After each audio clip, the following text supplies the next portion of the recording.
जैसी करनी वैसी भरनी। आज श्रेया और शर्वी दोनों काफी उदास हैं। लिल प्रिंसेस तभी उनसे पूछती है, अरे क्या हुआ बच्चों, तुम दोनों इतनी उदास क्यों हो? अरे लिल प्रिंसेस, मेरी दोस्त बता रही थी कि उसके पेरेंट्स कल उसके दादा दादी को वृद्धाश्रम छोड़ने जा रहे हैं। अरे लेकिन दीदी, ये वृद्धाश्रम क्या होता है भला? वृद्धाश्रम वो जगह है जहाँ लोग अपने बूढ़े माँ बाप को रखते हैं।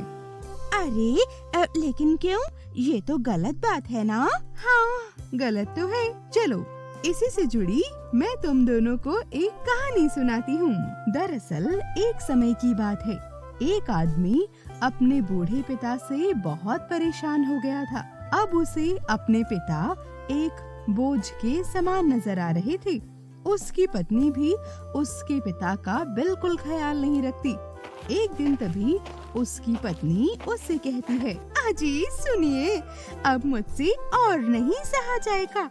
आप एक काम क्यों नहीं करती? अपने पिताजी को किसी वृद्धाश्रम क्यों नहीं छोड़ाते? वहाँ पर इन्हीं की तरह काफी लोग रहते हैं, तो इनका भी वहाँ मन लग जाएगा और हमारी भी मुसीबत टलेगी। सो अलग। हाँ, तुम बिल्कुल ठीक कह रही हो।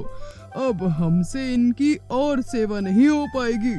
बिल्कुल सही कहा आपने। बस पूरे दिन घर में पड़े रहते हैं। इससे अच्छा तो वृद्धा आश्रम में ही जाकर रहें। इनके लिए भी अच्छा होगा और हमारे लिए भी। हाँ भाग्यवान, बिल्कुल ठीक कहा तुमने। मैं कल ही इन्हें वृद्धाश्रम छोड़ आऊंगा। अपने बेटे और बहू की बातें सुनकर बूढ़े पिता की आंखों में आंसू आ गए और वो अपने कमरे में बैठकर रोने लगते हैं और अपने बेटे के बचपन के दिनों को याद करने लगते हैं, जब उन्होंने उसे चलना सिखाया था। उंगली पकड़कर वो दिन याद करके बूढ़े पिता आंसू रोने लगते हैं। अगले दिन उनका बेटा उनका सामान बांधकर अपने पिता को वृद्धाश्रम छोड़ने जा रहा था। उस आदमी के साथ उसका एक छोटा सा बेटा भी था। अपने दादाजी की आंखों में आंसू आते देख लड़का समझ गया था कि तभी उसने अपने पिता से पूछा, अरे पिताजी, आप भला दादाजी को वृद्धाश्रम क्यों छोड़ने जा रहे हैं? अरे बेटा, तुम तो देख ही रहे हो कि तुम्हारे दादाजी कितने बूढ़े हो गए हैं। इसीलिए अब समय आ गया है कि उन्हें वृद्धा आश्रम छोड़कर आ जाऊं, क्योंकि अब दादाजी के कई काम हैं। तो इतनी सेवा उनकी कौन करेगा? जैसे उन्हें बार बार खाना कौन खिलाएगा, उन्हें फ्रेश करवाने कौन ले जाएगा और उन्हें बार बार उठाएगा कौन? इसीलिए उन्हें आराम से वृद्धाश्रम छोड़ने जा रहा हूँ। वहाँ पर वो आराम से रह लेंगे। अब तुम ही देख लो कि उनसे अब तो ठीक से चला भी नहीं जाता, तो उन्हें उंगली पकड़कर बार बार चलाएगा कौन? बस इसीलिए। लड़के ने अपने पिता की बातों को ध्यान से सुना और उनसे कहा, अरे वाह पिताजी, सही कहा आपने। ये जगह मुझे काफी अच्छी लगी। मैं जब बड़ा हो जाऊंगा तो आप दादाजी की तरह बूढ़े हो जाएंगे, है ना? तो मैं भी आपको और मम्मी को भी यही वृद्धाश्रम में छोड़ दूंगा। तब आप लोगों का भी इतना सारा काम कौन करेगा?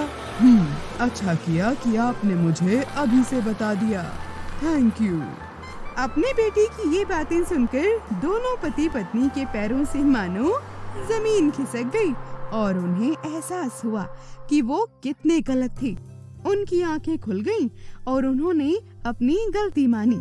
आदमी अपने पिता को लेकर वापस अपने घर चला गया और उनकी देखभाल काफी अच्छे से करने लगा और उसकी पत्नी भी अब उसके पिता का काफी अच्छे से ख्याल रखने लगी थी।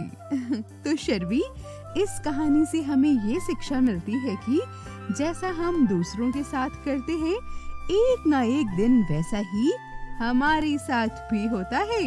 इसीलिए हमें अपने माँ बाप का दिल कभी नहीं दुखाना चाहिए। हमेशा उन्हें बहुत खुश रखना चाहिए। उन्होंने बचपन में हमारा बहुत अच्छे से ध्यान रखा, तभी तो हम बड़े हो पाए। तो अब हमारा फर्ज है कि हम अपने बूढ़े माँ बाप का ख्याल रखें, उनके बुढ़ापे का सहारा बने। अरे वाह, एक छोटे बच्चे ने तो कमाल कर दिया लिटिल प्रिंसेस। तो बच्चों, कैसी लगी आपको ये कहानी? जैसी करनी वैसी भरनी। आप लोग भी अपने मम्मी पापा की अच्छे से सेवा करो और हाँ, हमारे चैनल को सब्सक्राइब करना बिल्कुल मत भूलना। इस कहानी को भी अपने दोस्तों के साथ शेयर करना। मैं मिलूंगी आपसे अगले वीडियो में किसी नई कहानी, नई सीख के साथ।